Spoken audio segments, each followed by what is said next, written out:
So here we go, calling drivers up onto the grid for the production touring cars, and Al Magritza, there he is, the Evil Bee entry.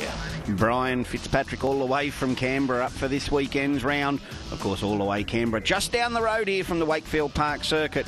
And good to see Harris on the front row, Erler, Flanagan, Reese, Fitzpatrick. They'll get away, of course. This is reverse grid racing, the quicker cars to the back of the pack.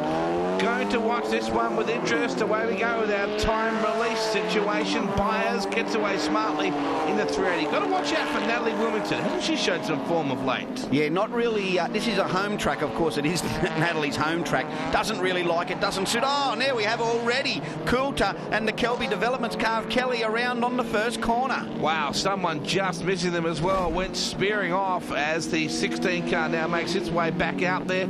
Just a case of 3 into 1 don't go. They both backed out of what was potentially a nasty situation. Still made contact, and now Kelby, the Kelby Developments car, has got to get a move on. Pete, you better really extract the digit and go hard, because Luke would have gotten away. As you can see, there he is, the #1 plate holder, up behind Byers in the Advanced Refrigeration 380 Mitsubishi. Yeah, Byers doing a good job here this weekend.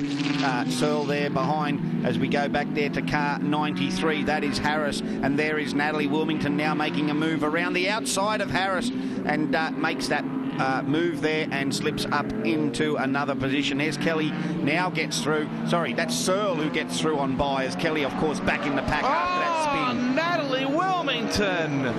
Well, she will get a smack on the wrist for that, I'm sure, from Gary Wilmington. Turned it around at a home circuit. Yeah, Natalie has to drive the car right on the edge of its limits here at Wakefield Park, and just a little bit too quick on the powered air onto the front straight, and around goes the car. Doesn't take too much. There's plenty of horsepower there, that is for sure. As we check him out heading up the hill here, there is the Luke Searle, #1, behind Fitzpatrick in the Toast Bar, number 66 Renault. Flanagan Lowe leads him in the Hyundai Sonata. He's doing a great job here this weekend. The Capital Auto Care car from Phillip down there as well in Canberra, so he's leading the way. There's Fitzpatrick. Look at Searle in behind. He wants to get past his Clio quickly. There he makes a move out of the official. Yeah, it's a very quick car, this little BMW, and let's face it, Luke Searle and Peter Kelly, they both know how to get their cars around quick, smart around this circuit, and then the other circuit they come up against as well. Peter Erler is always pretty tough. There is a #1 entry, the SAE College entry of Luke Searle. Now Flanagan leads him down the front straight. As I said, this Sonata quick in a straight line. We'll see what Searle can do here. Oh, the Class A car just goes straight to the lead. So car 1 leads car 55, the Goodyear Auto Care sponsored car of Flanagan. Back there in third is Fitzpatrick, the Toast Bar entry. So Brian, who loves his hat so much with the dog on top, he's probably even got it inside the race car with him. Yeah, he puts it in the passenger seat with him, Wade, of a weekend, and takes it for a run around the circuit. Really? It's his good luck charm. I thought you were kidding. Flanagan on the inside, nonetheless. Whatever gets you through the night, Brian. The Clio just running there. It must seem awfully little compared to some of these cars out there, particularly the two that are charging at the moment, the Hyundai and the Mitsubishi. Yeah, the Mitsubishi 380 in the back there of Byers, of course, a Class B car as well, and we do see that David and Goliath battle between those two. But that's the differences of this production touring car championship racing, the different packages. The littler car there of Fitzpatrick, equally as good as Byers. But look at Flanagan in the Class C Hyundai Sonata. He is all over the back of Fitzpatrick here. Doesn't have a lot of patience at the moment. He's really going after it big time. Not worried too much about what's going to happen when he gets to the other end of the corner. Byers got him on the inside, though. You got to watch out for Byers. He's a shrewd old custom rail. Yeah, he's been running around this AMRS since the concept. Drives a couple of different categories here. Of course, loves his production touring car championship racing. Loves his Mitsubishis, and does really well in this 380. Here comes the battle again. You just see Flanagan right up behind Byers. It's allowed, if anything, Fitzpatrick to get away a little bit in that Toast Bar Renault. He's able to open up a little bit of ground because these two have been sort of battling it out for position, not worried too much about working together to get the run going further. It's also backed by Auto 1 in Phillip in the ACT. So big hi to Dale Britton and all the team from DBC Management, with Fuchs and Auto 1 and the Summer Nats and all those good people on board. And, of course, Rare Spares, big-time supporters as well.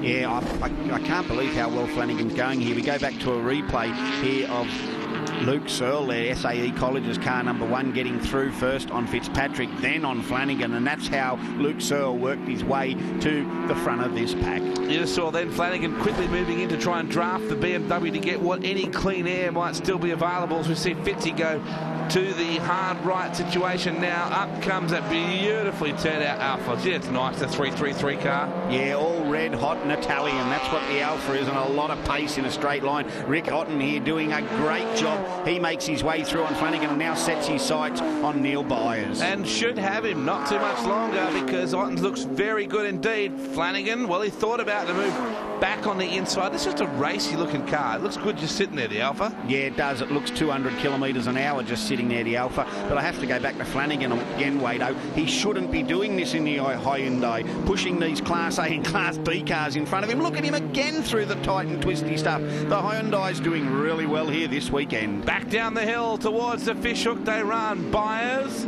Otten, then back to Flanagan. We go back to the 16 Magnum, which has come its way further back through the order after getting caught up in that melee very early on in lap 1. Yeah, well, look who it is together there. Oh, again, Kelly up the inside of Coulter. Matty Coulter must be wondering where Kelly's coming from all the time. You took me out at turn 2. We've managed to get back up and running, and here you are again right on my tail. Coulter pushing very hard indeed.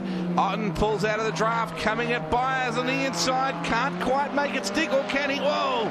Nearly chopped the nose off for his trouble. Now, in a straight line, this will be interesting. These two, Mitsubishi up against Alpha. You would have to lean towards the Mitsubishi here. No, in fact, well, the Alpha, a bullet in a straight line. Well, the Alpha is a Class A car, so it's slightly got the power to weight advantage. Look at Byers back up the inside, though, and the Alpha gets back a position. So Byers, the wily old campaigner there, he gave Otten the corner but tried to switch back and took that position away again. They didn't count on that wily old customer, did they? He's a grizzly veteran. There is the pass once more. Coulter sliding through on the inside of Kelly in the Kelby Developments BMW. Byers now back in front of this little battle. They're back in behind. There is Flanagan going pretty well as well. And Honda Integra a little bit further back in the field. Kelly! Well, a major miscalculation there. He nailed Byers. Otten was involved as well. What happened there? Well, Peter Kelly just over-exuberance down into the Fishhook. Turn 8, the only real left-hander here at Wakefield Park. He takes Otten out first and then ploughs into the back of the Advanced Refrigeration 380. And that's 3 cars there off the circuit. That won't make very many happy people, including Byers. There must be some damage to that car. Well, watch the way it comes in towards us here. Well, I'll tell you what, it's a pretty hardy thing. The whole rear end's pushed over to the left, Wado. He's gone straight into the pits. That must have been a vicious knock there. The bodywork survived pretty well, though. It's amazing. That was a really heavy impact. So Byers into the pits. He's out of it. And that lets Coulter through in the Class B car to take that Class B lead away from Byers. Class A at the moment, Luke Searle leads the way. Otten charging hard, very consistent indeed. He was lucky not to be taken out as well. That could have been really nasty for the Alpha. Yeah, 3 cars all there at turn 8. As we see there, Flanagan leads Natalie. She's trying to work her way through. And look, just in front there, Richard Moore, Gulf Western Oil-sponsored Honda. He's doing a great job here as part of the Australian Motor Racing Series. Yes, the old Morkster doing a very good job. Checkered flag is out, meanwhile. After all that, it was a frantic race. Luke Searle got the win. Hey, Brian got second in the toast bar entry. Otten got third. Matty Coulter fourth. Back to Natalie Wilmington, Richard Mork, Daniel Flanagan and Hans Rees. I don't think there was a lot happening in that first corner, which I was rubbing my hands together thinking this is great, but a bit unfortunate for the people who were initially taken out there. It would have been a good race otherwise.